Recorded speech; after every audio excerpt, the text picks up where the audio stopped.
बारिश की हल्की बूंदें शहर की सड़कों को भिगो रही थी। अस्पताल के बाहर एक औरत सिर झुकाए बेंच पर बैठी रो रही थी। उसका नाम था जया। जया की शादी को 10 साल हो चुके थे, लेकिन वह मां नहीं बन सकी। हर मंदिर, हर डॉक्टर, हर दवा, सब कुछ आजमा लिया गया था।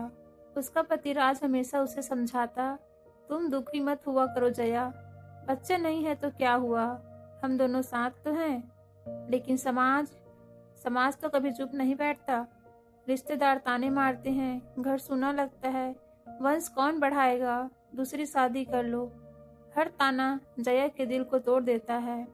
एक दिन डॉक्टर ने उन्हें एक नई उम्मीद दिखाई। अगर आप चाहे तो सेरोगेसी यानी किराए की कोख का सहारा ले सकते हैं। जया ने हैरानी से पूछा, मतलब कोई दूसरी औरत हमारे बच्चे को जन्म देगी? डॉक्टर ने धीरे से सिर हिलाया। राज थोड़ा असहज था, लेकिन उसने कहा, अगर इससे तुम्हारे चेहरे पर मुस्कान लौट आएगी तो मैं तैयार हूँ। लेकिन असली मुश्किल अभी भी बाकी थी। उसी शहर के एक छोटे से मोहल्ले में रहती थी आरुषि। उम्र सिर्फ 25 साल। उसके पिता बीमार थे और छोटा भाई स्कूल छोड़ने वाला था। क्योंकि घर में पैसे नहीं थे और उसी दिन रात सिलाई करके घर चलाती थी। एक दिन उसकी सहेली मीरा बोली, एक अस्पताल में सेरोगेसी का काम होता है, अगर तू तैयार हो जाए तो लाखों रुपए मिल सकते हैं। और उसी चौंक गई, मतलब मुझे किसी और का बच्चा पैदा करना होगा? हाँ, बस 9 महीने की बात है। और उसी पूरी रात सो नहीं सकी। एक तरफ बीमार पिता, दूसरी तरफ समाज का डर। लेकिन आखिरकार मजबूरी जीत गई।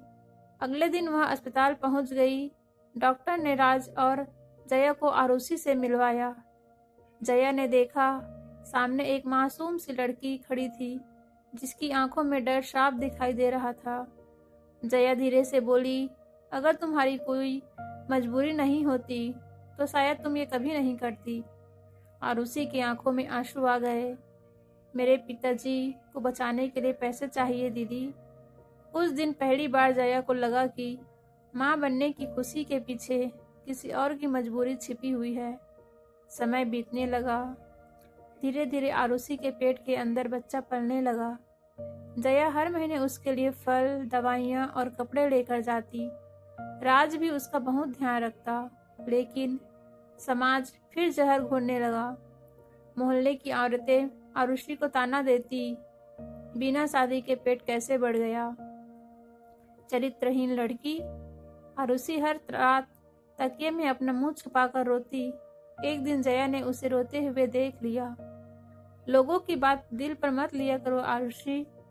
आरुषि दर्द से बोली, दीदी बच्चा आपका है, लेकिन दर्द तो मुझे भी होता है ना। यह सुनकर जया चुप हो गई। उसे पहली बार एहसास हुआ कि माँ सिर्फ वो नहीं होती जो बच्चे को पालती है। माँ वो भी होती है जो 9 महीने अपने खून से सींचती है। 7वां महीना चल रहा था। एक रात अचानक आरुषि की हालत बिगड़ गई। उसे तुरंत अस्पताल ले जाया गया। डॉक्टर बाहर आए और बोले, माँ या बच्चे, किसी एक को ही बचाया जा सकता है। जया के पैरों तले जमीन खिसक गई।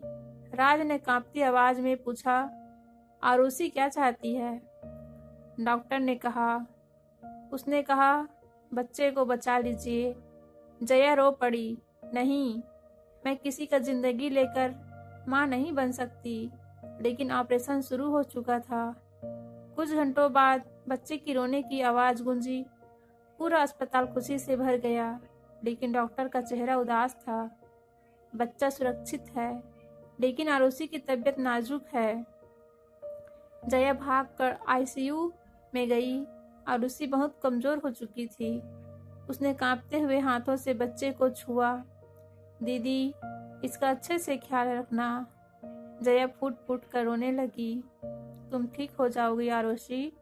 आरुषि हल्का सा मुस्कुराई।